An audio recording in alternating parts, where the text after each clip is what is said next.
সবথেকে কাছের মানুষগুলো একটা সময় পর আমাদের ব্লক লিস্টে জায়গা পায়। আমাদের জীবনে এমন কিছু মানুষ থাকে যারা আসলেই আমাদের বিরক্ত করে না। তারা মনের দিক থেকে ভীষণ রকম সরল হয়, অথচ তারাই ব্লক লিস্টে থাকে কেন জানো?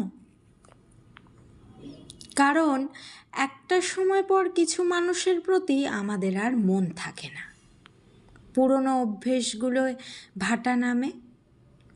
যাদের সঙ্গে সামান্য প্রয়োজনের তাগিদে আমরা জুড়ে থাকতাম, সেটা ভালোবাসা হতে পারে বা অন্য কিছু, প্রয়োজন মিটলে কেমন অনায়াসে আমরা দূরত্ব চাই।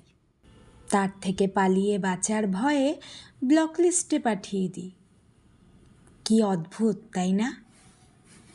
রাতে ঘুমানোর আগে নিজেকে একবার প্রশ্ন করে দেখো, একটাই উত্তর আসবে, এটা ভীষণ বোকামি।